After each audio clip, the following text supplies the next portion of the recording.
E agora, para compor o primeiro Círculo de Debates Nacional, eu convido Estudos Surdos, Práticas em Arte e Educação por Artistas Surdos. Convidamos a coordenadora, senhora Elaine Bulhões.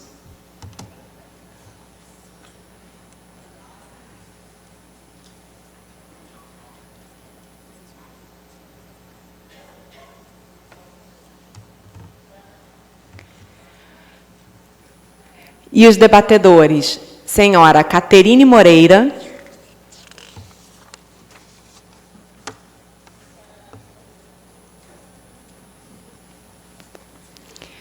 senhora Vanessa Miro,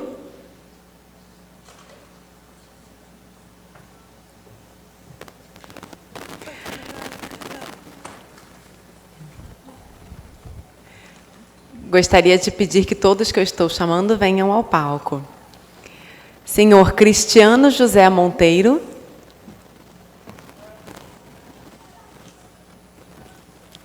Senhor Fábio Silva.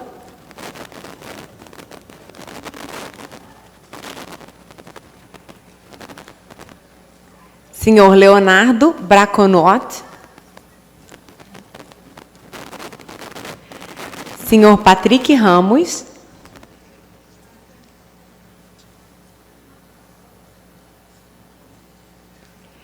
E o senhor Ricardo Boareto.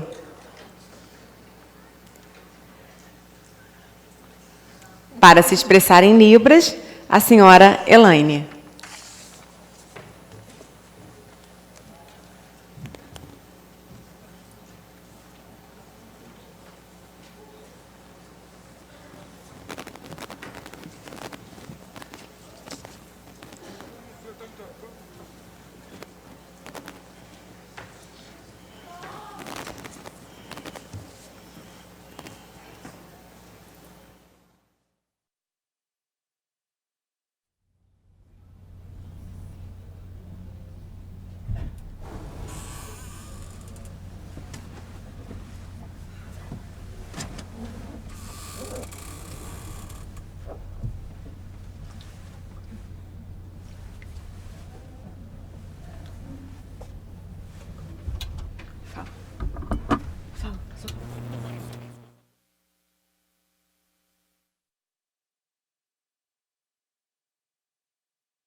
Bem-vindos.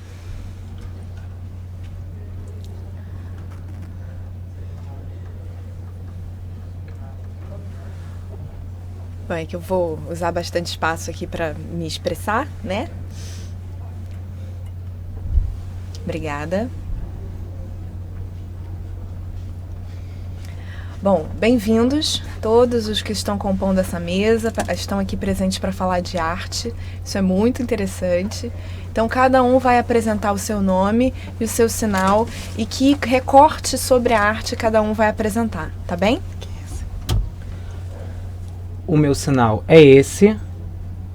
Eu sou Fábio de Sá Silva. Eu sou professor de ensino de língua de sinais, poeta e também ator.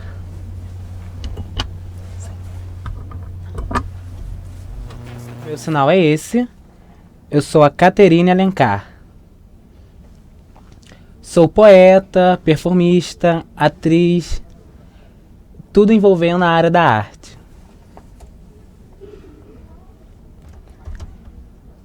Eu sou o Leonardo Braconot e esse é o meu sinal. Eu sou drag.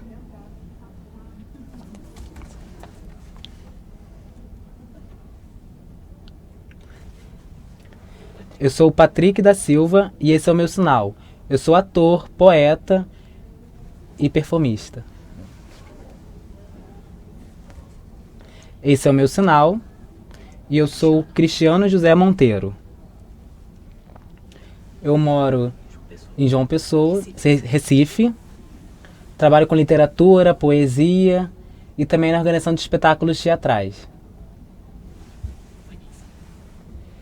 Eu sou a Vanessa Miro e esse é o meu sinal. Eu sou professora de Libras e, diferente de demais colegas, eu não sou poeta. Eu estou aqui justamente como atriz surda, no meu trabalho na organização de acessibilidade dentro dos museus, justamente na área da surdez. Meu sinal é esse e o meu nome é Ricardo Boreto. Sou professor, intérprete de língua de sinais internacionais, poeta e ator.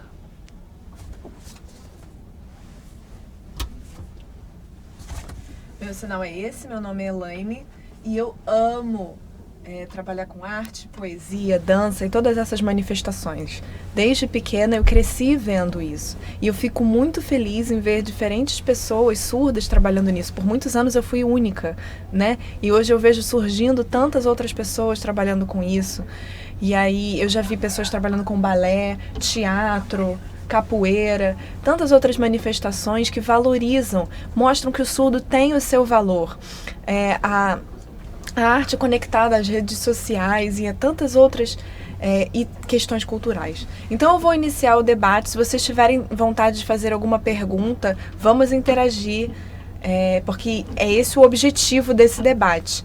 Então, se vocês tiverem interesse em saber como isso desenvolveu, a gente vai falar sobre isso nesse momento.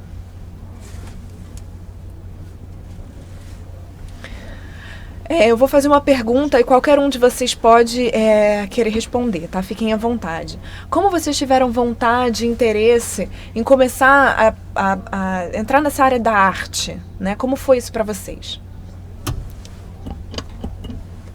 Então, entrar no mundo do teatro para mim realmente foi algo que eu comecei a me acostumar vendo essas experiências. Enquanto eu participava, assistindo alguns espetáculos, porque antes disso eu não tinha experiência. Foi a primeira vez que eu participei num auditório e dentro dessa participação do Michael Jackson, eu fiquei realmente encantado vendo toda a performance que ele apresentava. E naquele momento, eu realmente senti uma satisfação imensa e me senti muito contente em ver toda aquela performance que permeava pela subjetividade. E isso foi desenvolvendo, logo depois eu ingressei no teatro e parece que a arte adentrou em mim. E eu fui cada vez mais crescendo nesse campo. E ao longo do tempo, parece que as barreiras que tinham foram sumindo. E no período de 4 anos, foi o momento que eu me abri para esse campo da arte e comecei a participar de poesia, de performance, diversas manifestações culturais, em que a arte foi extremamente importante, pois foi um campo de sedução na minha vida. Quem mais deseja responder? Esse interesse pelo teatro justamente foi numa proposta inclusiva entre surdos e ouvintes. Eu percebi que uma parte dos ouvintes participavam de espetáculos teatrais e eu tive a coragem de participar. Então, quando eu tinha 15 anos, eu entrei e perguntei se poderia participar do curso de teatro, mas ficaram sempre receosos pela questão de como haveria comunicação. E eu falei que era algo visual, que eu poderia tentar me comunicar por gesto, nessas experiências corporais. E eles realmente viram que era possível, que o surdo poderia sim participar, que o surdo era capaz e que bastava exemplificar que seria possível essa compreensão. E os ouvintes foram pensando em utilizar mímicas, estratégias, sempre não usando recurso oral. E também a questão de oprimir o surdo, isso era algo que ocorria? Não. No teatro, né, nós tínhamos expressões da questão de se fantasiar, utilizar objetos artísticos que pudessem garantir essa interação. E respeitar a questão do sujeito no seu campo social. Então, utilizando esses recursos, ele poderia representar essas experiências. Então, com muita luta, né, conseguimos cada vez mais dar essa visibilidade, uma outra perspectiva para o ator surdo. E começaram a respeitar nesse processo de inclusão. E houveram ganhos e parcerias com empresas que convidavam a companhia que tinham surdos para fazer apresentações. Isso foi algo muito prazeroso. Desculpa, anteriormente eu não falei, mas eu sou youtuber e eu comecei a atuar como drag quando eu tive vontade de ver uma mulher que eu gostaria de personificar. E na verdade, eu queria apenas brincar. Naquele primeiro momento, eu não queria realmente assumir, eu queria encenar, que era Cinderela. E quando eu vi aquele vestido lindo, aquela festa maravilhosa, aquele cabelo tão estrondoso, eu realmente quis trazer aquilo para mim, para minha casa e levar para minha casa. E eu gostei muito dessa experiência, e logo depois eu não pensei em me tornar drag. Eu trouxe nessa experiência para mim e comecei a fazer vídeos de diálogos, essas experiências que permitiam, eu comecei a ver no YouTube muitas experiências como essa, e eu vi que realmente era possível. E quando eu estava vestido de drag, eu fui numa boate, num show que estava sendo apresentado, mas só tinha ouvintes lá. Eu falei que poderia ter um surdo, porque tinha barreiras naquele espaço, e eu pensei justamente que deveria ter uma outra maneira, uma outra estratégia. E eu comecei a me maquiar, comecei a ter mais informações a respeito e ter conhecimento sobre essa temática. E a arte adentrou dessa maneira.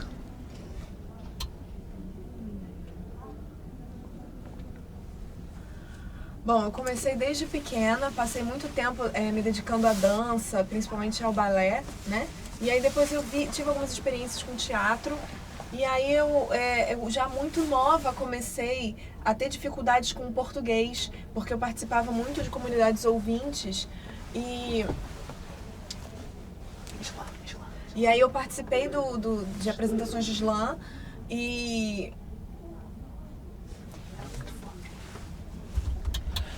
E dessa maneira, eu fui ao longo do tempo vendo que essa possibilidade era algo real, uma outra perspectiva, a perspectiva surda, em que o surdo e o ouvinte poderia se fortalecer na apresentação do slam, porque a arte é esse fortalecimento. Quando eu estava crescendo, eu comecei a participar de apresentações de dança, e os estudos sempre falavam, realmente combina com você essa questão da poesia, do teatro. E eu comecei a participar aos 16 anos. E quando eu me surpreendi com toda aquela manifestação cultural, isso passou por grande parte da minha vida. Então, desde pequena eu participei de passeios ao museu, né, me levavam para o museu, até que teve uma primeira vez que eu fui numa mostra de arquitetura. Eu participei da faculdade de arquitetura e depois teve o Letras Libres, onde eu estudei também, mas na arquitetura é muito mais forte essa questão da arte, né? E aí eu comecei a desenvolver um projeto de acessibilidade cultural para surdos em museus a partir dessas experiências. A poesia, enquanto arte, ela permeou desde pequeno. Quando eu assistia televisão, eu sempre via os desenhos, os cartoons, e eu sempre via aquelas explanações. O meu irmão sempre tentava, né, mostrar para mim como que era e me passava as informações. Posteriormente, quando eu entrei na escola de surdos, eu não tinha aquela experiência. As pessoas tentavam começar a explicar para mim, o surdo tentava se explicar, e tinha aquela manifestação natural. Então o próprio INES foi essa marca para o meu adentrar, né, para minha entrada nesse mundo da arte. Quando eu vi os ouvintes, eu tinha uma dificuldade na comunicação, porque os ouvintes comunicavam de forma oral, enquanto o surdo era toda a experiência visual, e era realmente algo satisfatório. Então muitos surdos não valorizavam, né, a sua arte. Muitos iam para fora e viam atores, e essa marca toda trouxe a arte para dentro de mim, e estou nela até hoje. A minha marca foi desde a infância, quando eu estudava no INES, e toda essa marca permitiu que eu entrasse no mundo da arte, onde estou até hoje.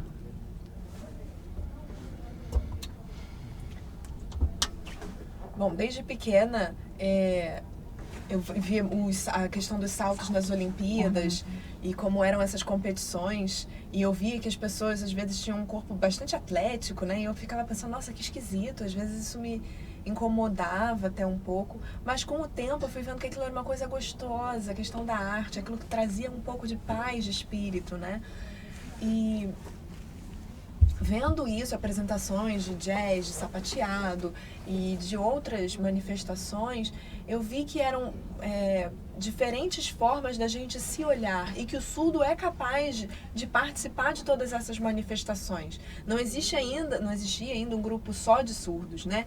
Mas hoje eu vejo pipocando tantas pessoas participando dessas expressões, isso me deixa muito feliz. E eu fico viciada, querendo copiar todas essas coisas que os colegas fazem. Até hoje eu gosto muito, né? E nunca esqueço dessas experiências que eu peguei lá desde a minha infância, né? Tentando copiar o Michael Jackson, né? Como ele fez. Nossa, muito legal.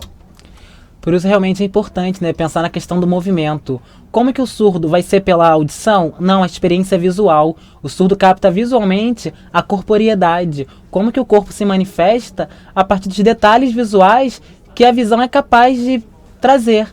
Quando a gente vê as pessoas cantando, aquilo não traz tanta atenção, mas quando o surdo vê a experiência visual, ela consegue trazer isso para a performance. Eu também já tive essa experiência. Né, ele faz direitinho as danças. Verdade.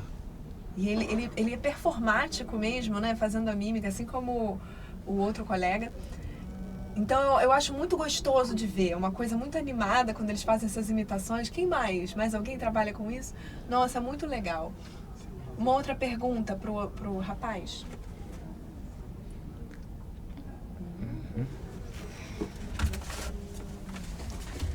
Tem um que trabalha com expressões, que também faz muito bem. Mr. Bean. Mr. Bean. Na rua, né? Dança de rua, dança de rua.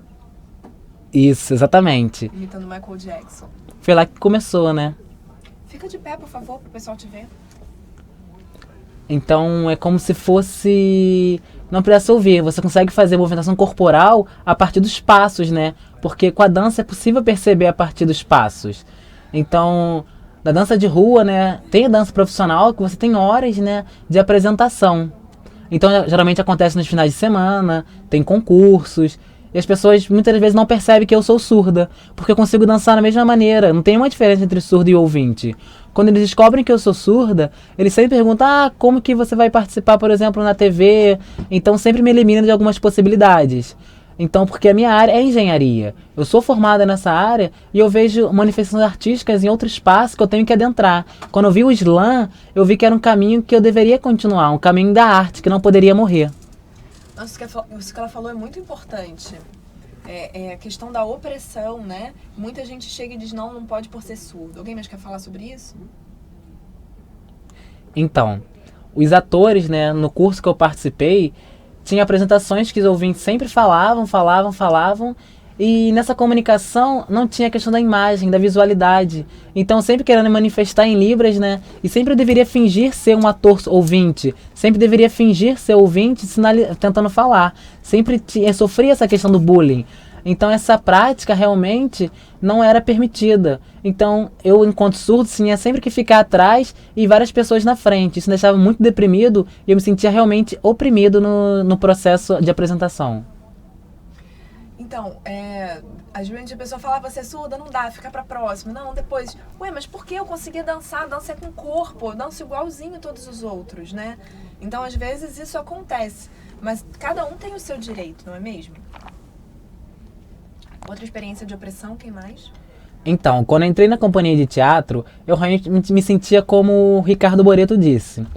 O produtor, sempre que ele organizava a questão dos atores, tinha os atores protagonistas que eram os ouvintes, e quando eu sempre estava naquele espaço, era sempre um espaço subalterno de carregar objetos, então eu sempre estava em segundo plano nas apresentações. E aquilo me deixou muito incomodado e eu questionei a ele. Eu sou surdo, mas eu consigo ter uma comunicação. A sociedade precisa me ver e não ter essas barreiras que são apresentadas ao longo do meu percurso.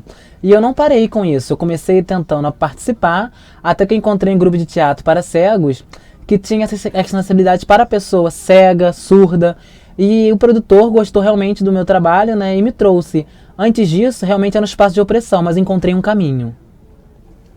Mais alguém? Não? Ok. E aí eu queria perguntar para vocês, nas experiências de vocês desde pequenos, se a família incentivou vocês a participar do teatro ou da dança? Teve algum auxílio da família? Não. Não? E vocês?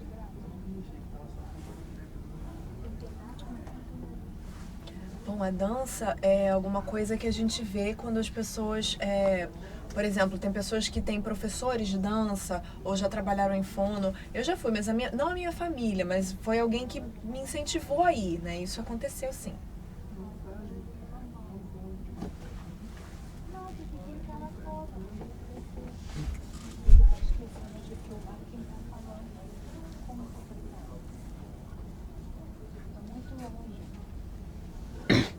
Então, eu nunca tive esse espaço, né? As pessoas não pensavam que futuramente eu poderia conseguir. Então, quando eu entrei no teatro, em volta dos 14 anos, eu entrei no curso voltado à área de arte, no desenho, E eu sempre falava que eu queria fazer. E minha família deixava, apenas isso. Eu queria, tinha força de vontade, os meus pais pensavam que era realmente importante e deixavam.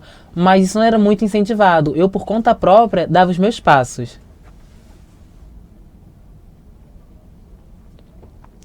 Então, eu sempre ficava vendo na televisão os desenhos e tentava fazer aquela manifestação, aquela performance. Eu tentava incorporar o que era apresentado. Então eu começava a fazer estratégias de forma que eu sentisse que era possível manifestar aquelas apresentações. A minha família nunca me oprimiu. Eu agradeço, né, por terem me convidado até, porque realmente foi uma experiência muito boa para mim. Eu nunca pensei em entrar nessa área, porque os meus pais, né, já estavam acostumados naquela interação natural entre os pais. Já existia uma comunicação, as expressões elas já permitiam.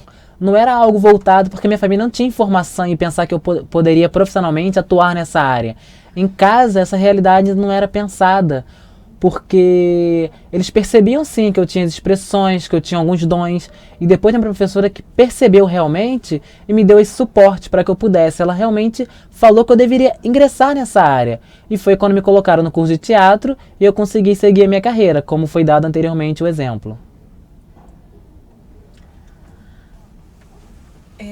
Eu vi que na questão de começar com a arte foi um momento muito difícil, porque hoje existe bastante rede de apoio e pessoas praticando dança. Pode ser que no futuro esse grupo seja mais forte, né? Surdos atuando com isso. É verdade. Então, quando eu era criança, eu estava na escola de ouvintes e eu não sabia que eu era surdo, eu não me sentia como surdo, não me reconhecia. E teve uma pessoa surda que entrou na escola e o diretor me chamou para conversar com ela e ela estava sinalizando, usando Libras.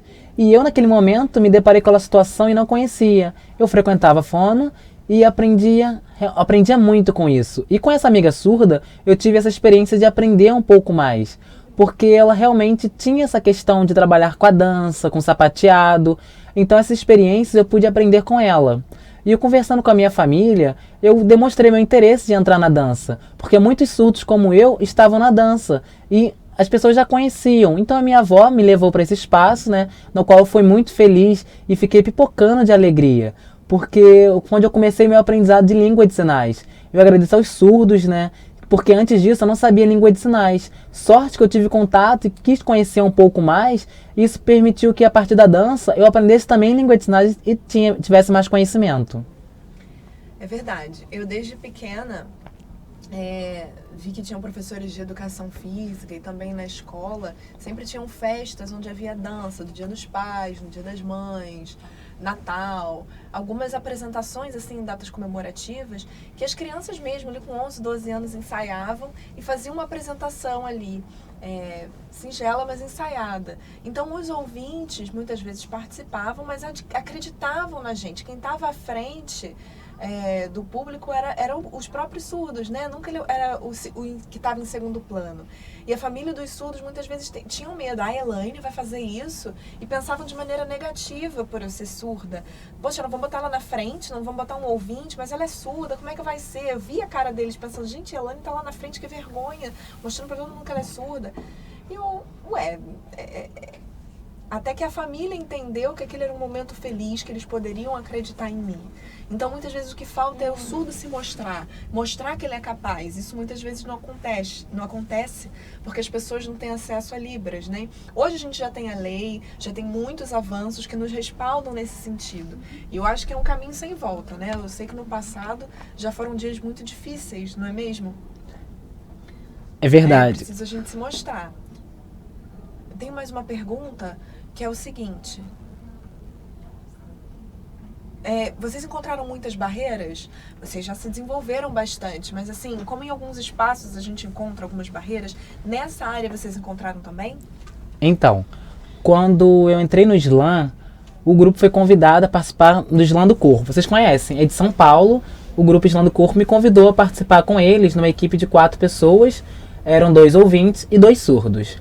Então treinamos bastante, nos organizamos e tinham que proclamar 6 poemas. Então ensaiamos bastante, organizamos a equipe, os 2 surdos e ouvintes trocaram entre si, mas a questão do intérprete. Eu desisti? Não mesmo. Então eu comecei a estudar e pensar em fazer poesias que eu tivesse levantar algumas placas. Então eu me coloquei o ouvinte no meu lugar. Eu apresentava essas poesias em língua de sinais. E os ouvintes que não sabiam língua de sinais, eles não tinham tradução, então eles ficavam sem essa informação de primeiro momento. Era apenas em língua de sinais, faltava a questão de acessibilidade. O ouvinte perguntou, tem algum ouvinte que sabe Libras? Ninguém respondeu. Como também para o surdo, né? O surdo também não entende a voz. Então falta a questão desse intérprete, essa questão da empatia nesses espaços para garantir a inclusão. São muitas barreiras ainda presentes, mas que a gente está crescendo cada vez mais. Faltam conhecimentos. Na verdade, tem uma questão sobre essa barreira. No grupo de teatro que eu participava, então vieram pessoas de diversos cantos do mundo para apresentação e depois de nos organizar, tinha a questão de pagar o intérprete.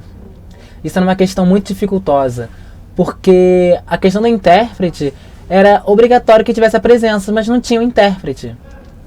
Então isso causava uma situação muito ruim, porque como que haveria comunicação sem a ausência do intérprete?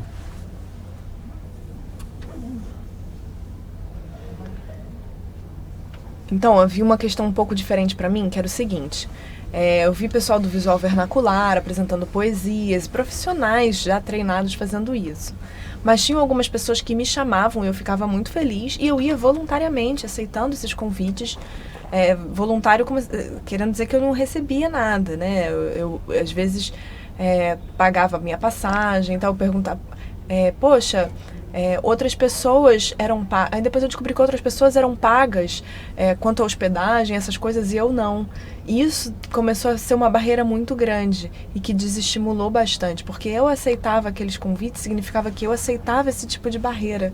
Então eu preciso me colocar à frente, né? A gente precisa sempre estar tentando avançar, né? E não estar aquele atrás das barreiras. Nesse momento, as portas já se abriram. São barreiras que eu já consegui vencer. Mas durante muito tempo, eu vi isso mesmo que o colega explicou. Né? Então, a gente às vezes tem essas barreiras, né? A gente quer apresentar uma poesia, aí perguntam, tem escrito em português? E eu fico, poxa... E aí tem tantas questões que às vezes se tornam uma barreira pra gente, não é mesmo? Eu entendo que a questão da arte, ela é uma coisa que gera muitas reflexões. Então é importante que a gente possa trabalhar a estrutura, as palavras, as ideologias por trás. Mas muitas vezes as pessoas não sabem que isso tudo está traduzido na Libras, na subjetividade, na performance. E é aí que está a barreira, né?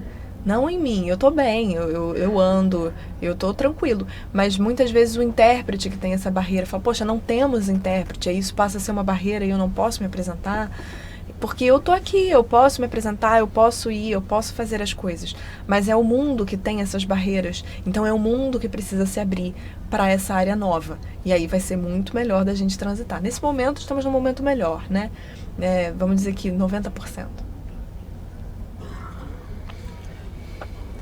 Como foi falado anteriormente, sobre a surdidade, tem muitas obrigações e questões que são impostas ao surdo, justamente quando se depara com as barreiras. Então, todas essas questões de barreiras têm que ser vistas porque elas permeiam até hoje. Infelizmente, ainda não é 100%, mas estamos crescendo nesse espaço. No grupo que eu participava, tinham diversas turmas, né, grupo de alunos, que organizava a partir de temática, dentro dos grupos teatrais. Então, um grupo refletia sobre a questão do sofrimento, outro sobre a luta, outro falava sobre a questão de diversos temas que envolviam esse trabalho teatral. Ambos os grupos, eles estavam dentro desses espaços de associações e de outros lugares que era visto pela sociedade. Não. Infelizmente, essa visibilidade não era proporcionada. Então eu pensei em organizar um projeto que pudesse registrar e ter essa catalogação, esse registro, para que a sociedade pudesse conhecer esse trabalho produzido pela cultura surda. Então eu organizei, submeti o trabalho, não tinha intérprete naquele momento, e eu pedi um intérprete voluntário, um monitor, alguém que pudesse realizar essa mediação comunicacional, porque isso era algo ausente.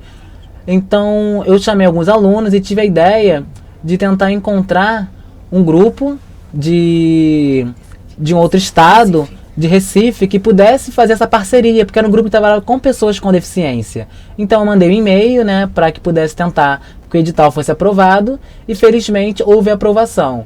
Durante o processo tiveram as apresentações, nas quais tiveram intérprete para realizar a versão voz, e todo o teatro, a apresentação era sinalizada. E tinha um público no auditório de ouvintes que ficava realmente encantados, porque toda a versão voz, ela tinha uma sintonia com a sinalização. Então, algo que mostrava os marcos históricos que foram vencidos. E eles puderam aprender e ver que realmente era possível. Posteriormente, recebi muitos e-mails pedindo para que houvesse apresentações para ver o nosso trabalho. E dentro da questão da comunicação com esse grupo de trabalho, que trabalhava com pessoas com deficiência, tivemos esse início de trabalho que gerou outras demandas de trabalho. E que pudemos aos poucos ir caminhando, ir nos diversos espaços, fazendo parcerias. A questão anterior das barreiras, ela realmente foi vencida no primeiro momento, que proporcionou novas aberturas nesse campo de trabalho. Exatamente.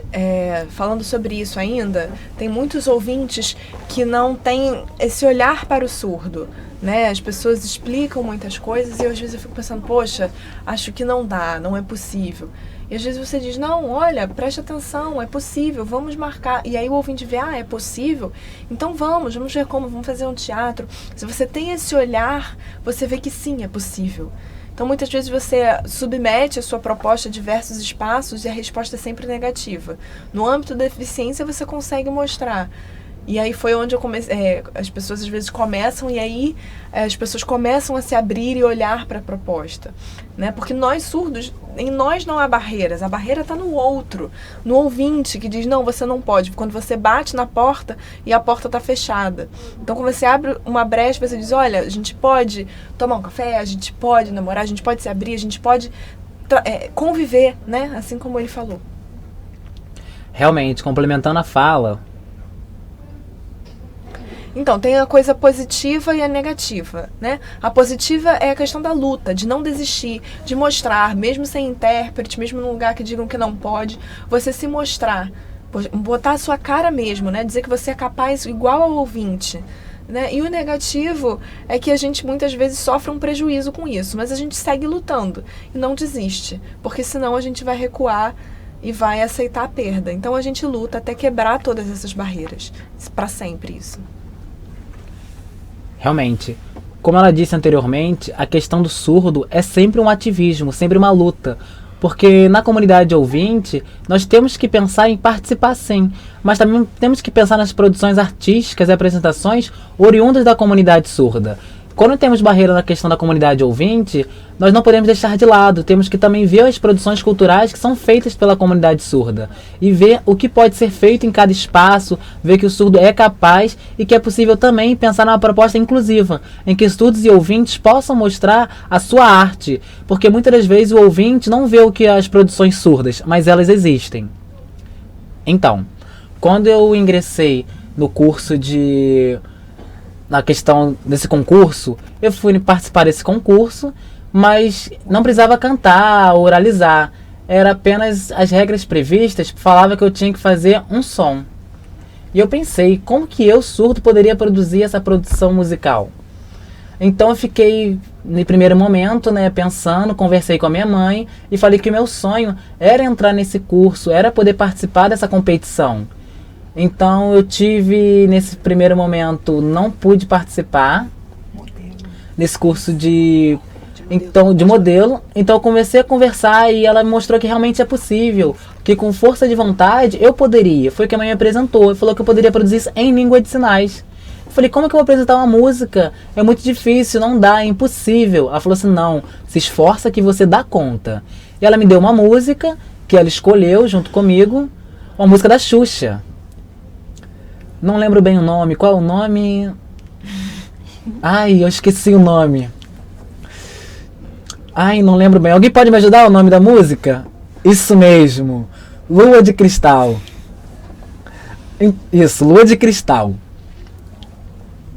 Então eu comecei a ler, as letras, né, eram bem difíceis de decorar. Então eu comecei a me esforçar e tentei. Tentei ver o sentido e não permitir que aquilo ali me deprimisse. Então eu comecei a pensar aquilo ali pro ouvinte, como que eu faria? Como surdo, como que eu poderia mostrar a minha identidade? Cadê o eu? Como que eu ia poder ficar à vontade naquele contexto? Então eu vi, né, as letras, li e pensei como que eu poderia sinalizar. Será que seria em poesia? Poesia surda? Talvez. Eu precisaria estar linkado com a música? Seria impossível. Então, porque a língua de sinais é uma modalidade diferente.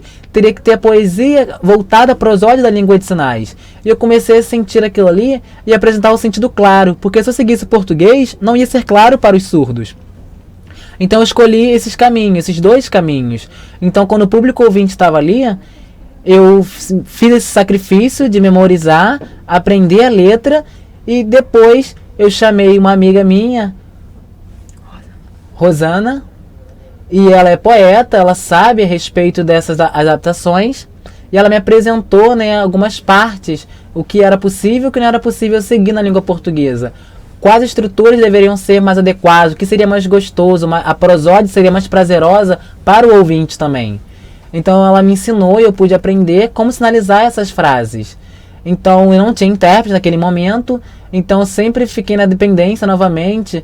Então no dia eu fui fazer essa inscrição, né? Eu falei que seria em língua de sinais e também em língua portuguesa. Mas eu precisava fazer as modificações e apresentar para que o grupo pudesse me auxiliar, que foi a minha tia no caso. Então treinamos bastante diariamente até que eu pude nesse evento participar. Tinha um intérprete, né? Enquanto eu sinalizava, todo mundo amou. O público ficou realmente emocionado. Porque eles não esperavam isso de mim e ficaram bem felizes e contentes. Agradeço.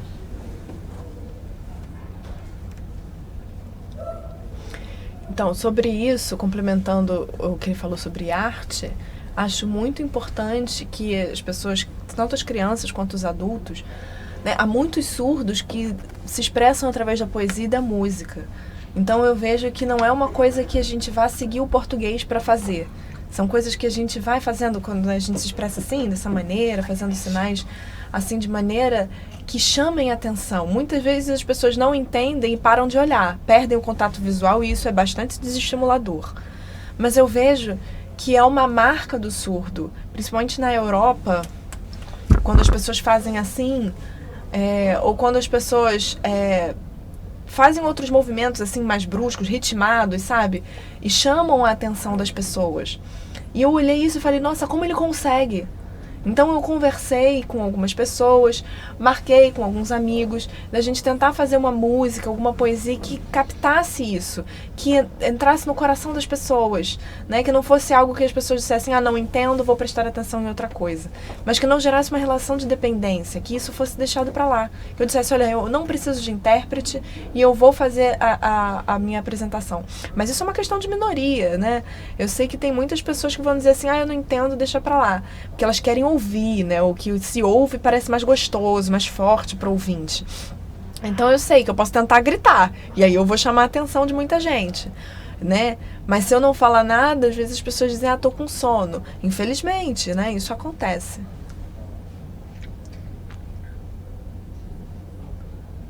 Você quer falar? Então, quando eu falei anteriormente, né, sobre essas barreiras que eu tive quando eu tentei participar dessa atividade, eu sou youtuber, eu criei um canal no YouTube no qual eu faço vídeos e posto esses vídeos nas redes sociais. A dificuldade maior era a questão da legenda, porque havia muita perda para as pessoas por não ter legenda. Alguns ouvintes falavam assim, nossa, que legal, mas os ouvintes queriam poder entender, ter esse prazer auditivo, porque não tinha dublagem. Então eu tive que pagar um intérprete para fazer a dublagem desses materiais. Mas eu não desisti, nunca desisti. Eu queria realmente que esse canal no YouTube pudesse ser prazeroso, tanto para os surdos como para o ouvinte. Porque é importante para a comunidade surda essas produções. E também um amigo youtuber, o outro que está ali ao lado, ele também está aqui. E realmente ele sabe como que é sentir na pele essa questão. Porque ele sabe como que é a dificuldade, porque a gente tem um grupo, né, de troca que pensa realmente a importância desses materiais para a comunidade surda. Estamos ansiosos para ver o novo vídeo que vai ser lançado do Léo. Então realmente é importante ver essa questão essa alma que vai ser lançada.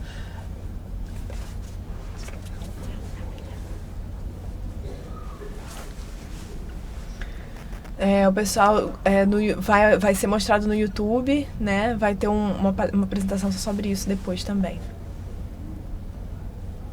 Agora, uma última pergunta. Não sei se vocês tiverem vontade de perguntar, tá? Alguns ouvintes têm muito interesse em chamar vocês, em convidar vocês para alguma apresentação. E se sim, é muito ou pouco a procura? Como que tem sido? Fala pra gente.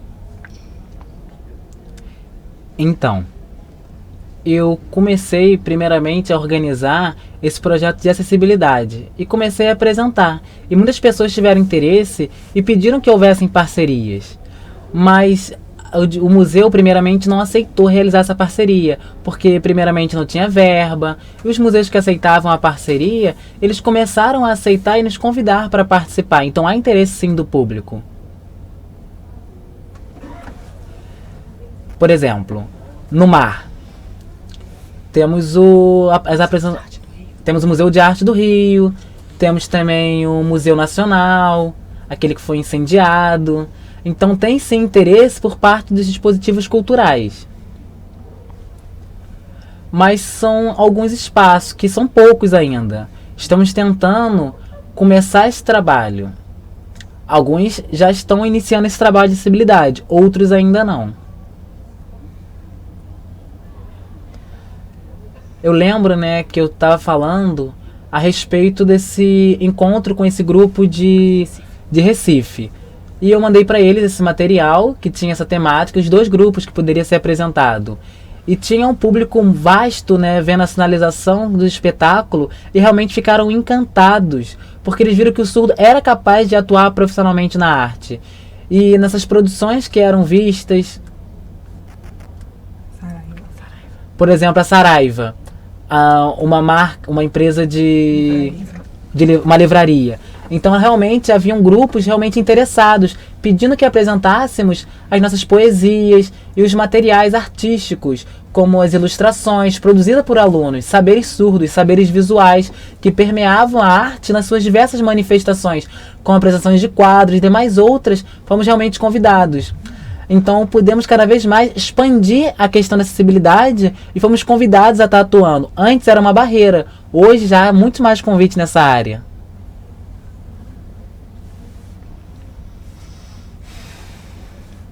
Então, como começou? Na verdade, eu comecei a ser chamado no ano passado, no dia 26, né, dos surdos, e aí eu fui numa escola, na UFJF, na verdade, foi onde eu fui convidado, e eu viajei até lá, e até esse momento não tenho tido poucos convites. Então, eu atualmente me divido entre 2 questões: o convite dos ouvintes e o convite dos surdos. Por exemplo, no congresso de hoje, eu fui convidado e também fui convidado para ir no mar. Agradeço muito, né, o convite que é feito, porque são experiências realmente importantes para esse mundo.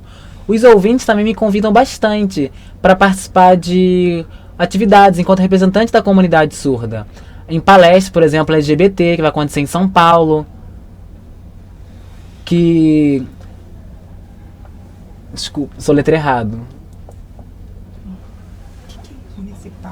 Municipal? Sim, municipal.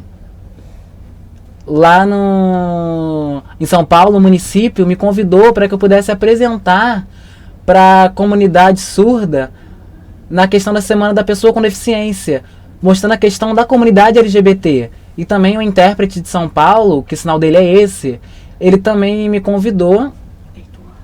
O Heitor é um profissional muito famoso e ele pensou em trazer essa importância da comunidade LGBT, dos movimentos, porque falta a questão da acessibilidade. Então ele trouxe esse grupo para frente, mostrando isso. Então isso realmente é importante.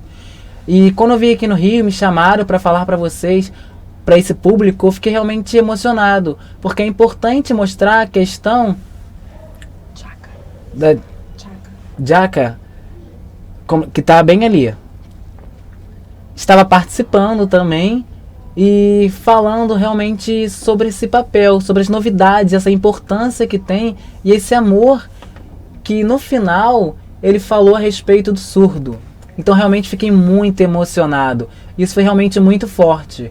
Ele falou que espera que nós tenhamos participações, porque o surdo ele tem que participar. Quando estivéssemos do lado do surdo, a gente tem que abraçar. Que nós temos que abraçar o surdo, trazer o surdo para o seu protagonismo e mostrar, porque realmente foi emocionante essa fala. Foi um vídeo realmente que repercutiu muito, me deixou bem reflexivo e trouxe muita visibilidade. E quando nesse começo desses movimentos, que acabou se descentralizando, eu fiquei pensando como que poderíamos reunir essa comunidade, como que poderia lutar, tentar fazer que no próximo ano os surdos pudessem cada vez mais trazer essa visibilidade, porque há uma ausência dessas informações também. E eu já divulgo no meu YouTube, então no próximo ano eu pretendo melhorar, trazer essa visibilidade cada vez mais forte dessa luta e dessa militância e mostrar a nossa bandeira sobre esse fortalecimento para a comunidade surda LGBT. É verdade. Eu comecei a ser chamada para participações de slam. Pessoas ouvintes no Brasil me chamaram para isso.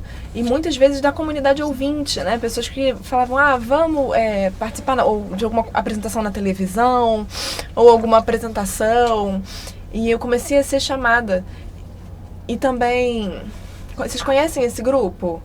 É um grupo de ouvintes que tem esse sinal, que tem um edital na Prefeitura de São Paulo, em algumas escolas de surdos lá em São Paulo, já tenho sido chamada para apresentações. Eu sei que no Setembro Azul também há muitos convites, mas também é um mês difícil, né? Porque no Setembro Azul fica ruim a gente ter tantos convites assim. Eu sou uma pessoa só, não posso ter tantos compromissos assim que a agenda lota. Então, nesse momento, eu vou participar no Museu do Itaú, direto. Vai ser de 1h30 até as 5h30, uma apresentação no Itaú Cultural. E também aqui no Coines, né, que hoje eu tô aqui. Depois eu vou ter uma apresentação numa escola infantil. Nossa, são muitas coisas. E eu parabenizo, né? São incentivos que estão acontecendo. Ela já esteve no próprio INES falando com as crianças e foi muito interessante, foi uma experiência de arte muito importante para elas, para as crianças, né? E elas desde cedo precisam ter esse contato, né? E no INES isso é muito importante. Então, não, as crianças têm um espírito poético muito grande, né? Elas têm futuro e a gente precisa estimular isso desde cedo. Como? A partir da arte. Elas precisam ter essa experiência desde cedo. Tá falando que crianças com 12, 13 anos já se apresentam no visual vernacular, não é mesmo? Então, muitas vezes as pessoas não veem, mas as crianças do INES têm esse potencial grande. Realmente é importante, né, como você disse, as crianças, porque elas já nascem com a sinalização pronta, a questão poética, o visual vernacular já está inato a essas crianças. O que acontece quando elas ficam adultas, elas perdem esse talento justamente pela questão de a mudança na maturidade. Porque vamos crescendo, as crianças ficam livres, elas têm essa liberdade cada vez maior. Mas ao longo do tempo elas vão crescendo e a sociedade vai moldando de forma que elas percam essa manifestação cultural. Quando entram na faculdade, elas começam a especificar um estudo que acaba não possibilitando essas manifestações que antes não era dita.